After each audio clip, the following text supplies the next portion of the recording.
Bom dia, pessoal. Na época da escravidão, aqui no Brasil, trouxeram os negros da África, entregues pelos seus próprios chefes de tribos. E o que era feito com eles era realmente desumano. Eu li alguns relatos e fiquei emocionado até. A forma desumana que eles foram tratados. E nesse relato contava que os negros, eles eram leiloados, né? Muitas vezes eram leiloados, faziam um leilão. Você sabe como funciona um leilão, né?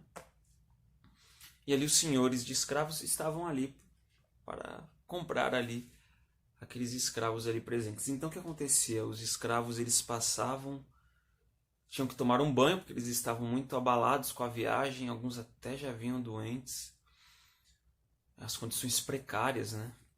Eles tinham que tomar um banho e depois eles tinham que passar ali, eram forçados, obrigados ali a passar um óleo no corpo para que eles pudessem aparentar, ter uma aparência melhor. Eles tinham que ter uma aparência melhor ali para ficar apresentáveis, para que pudessem chamar a atenção dos senhores de escravos que estavam ali. Eles eram marcados a ferro quente com propriedade ali, né, como propriedade de outra pessoa. Isso foi um dos muitos relatos que provam a desumanidade de algumas pessoas.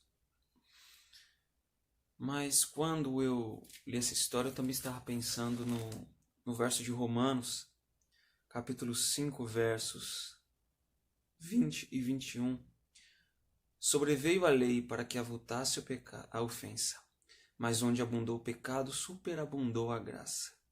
A fim de que, como o pecado reinou pela morte, assim também reinasse a graça pela justiça, para a vida eterna, mediante Cristo Jesus, nosso Senhor. E quando eu li esse relato, eu já tinha lido essa passagem, eu fiquei pensando numa possível ilustração.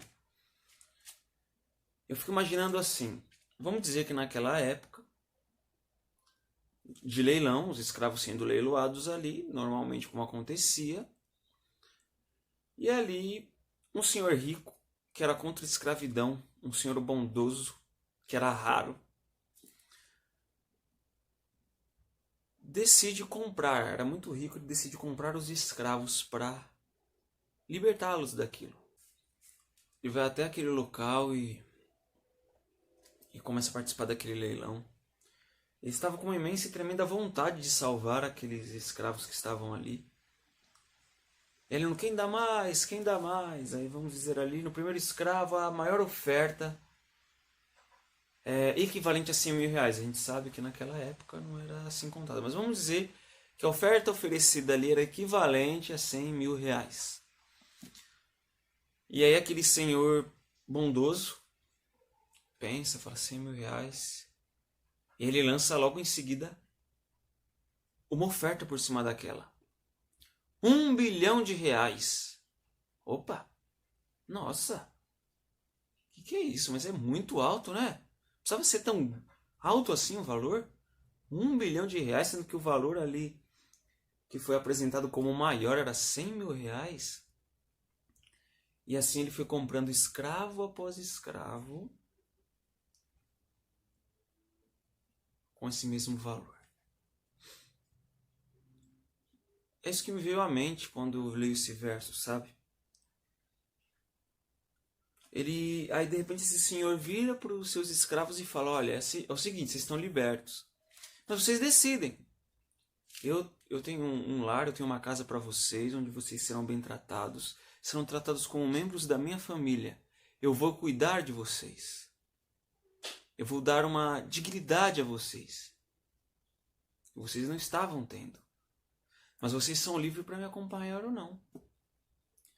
E vamos imaginar que alguns escravos decidiram, não, eu vou voltar para o local do leilão. Mas que absurdo, não é?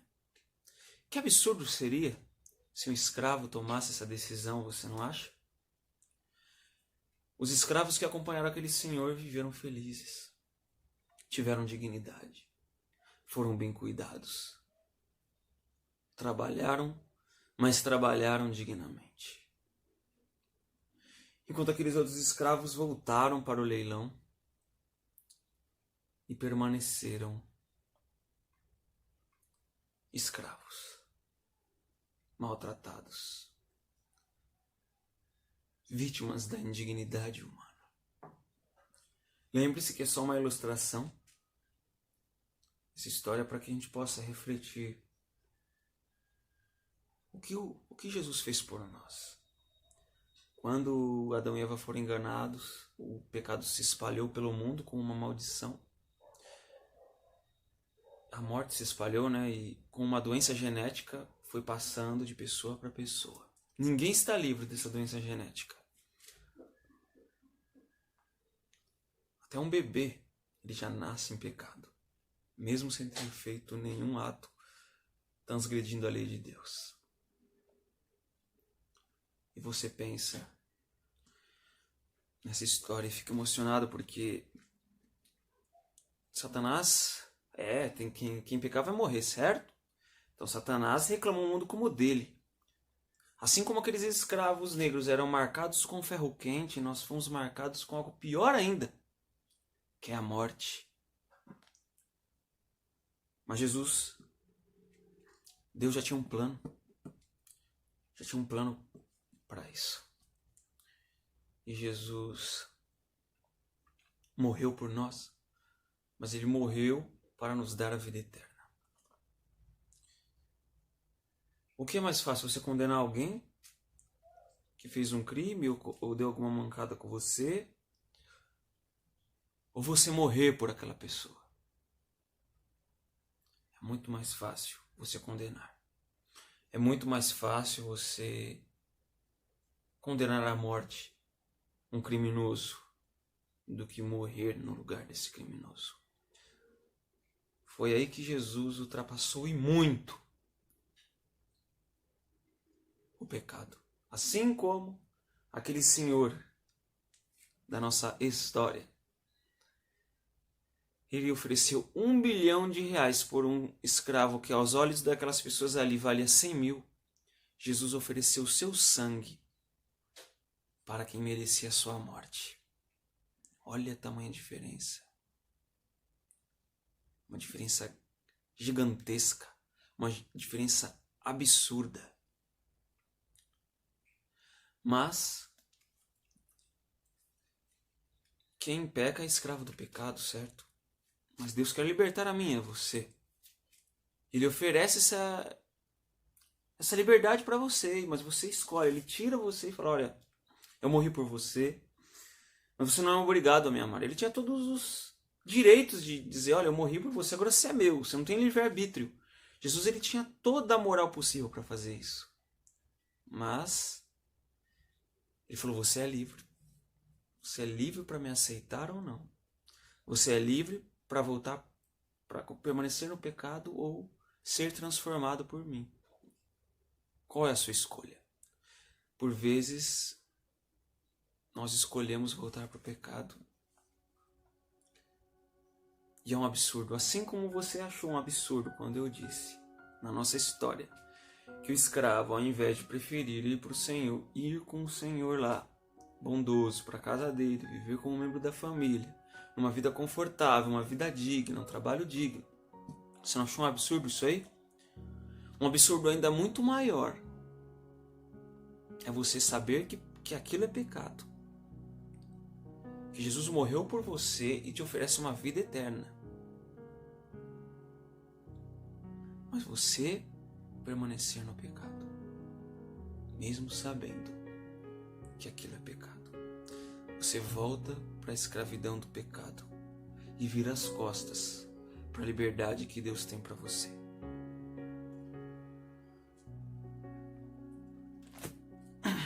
Só não é salvo quem não quer. Deus superou e muito pecado. Ele não só, assim como aquele senhor, ele não só chegou ao valor de 100 mil reais, ele não só ultrapassou, não deu 200 mil, 500 mil, não. Ele deu 1 bilhão. Jesus não só pagou o preço, porque se ele realmente nos dasse o que nós merecíamos, nós estaríamos mortos agora. Mas ele não só morreu no nosso lugar, ele nos dá a oportunidade de vivermos eternamente. Então a diferença entre o preço que o inimigo vê em nós e o preço que Jesus vê em nós é eterna. O inimigo nos vê como propriedade dele. Ele invade. Enquanto Jesus está à porta e bate, o inimigo arromba a porta. Jesus é cavaleiro, o inimigo é intrusivo, é invasivo. Para o inimigo você não tem valor nenhum. Você é só um mero objeto, uma mera marionete para que ele possa manipular. Mas para Jesus você tem o preço do sangue que ele deu por você. Mas você vai se dar o valor que você realmente tem? Porque quando nos entregamos ao pecado, nós não vivemos à altura do valor que nós realmente temos. Mas essa é a escolha, eu não posso escolher por você. Eu já fiz minha escolha. Sou pecador. Mas não quero permanecer no pecado. E embora nós nunca seremos perfeitos antes que Cristo volte, precisamos subir no degrau da santificação, pela graça de Cristo. Que Deus abençoe você. Que você escolha aceitar a liberdade desse Deus bondoso, que olha com amor para você. Eu falo, eu te amo tanto, eu fiz minha parte, mas eu não forço você a me amar.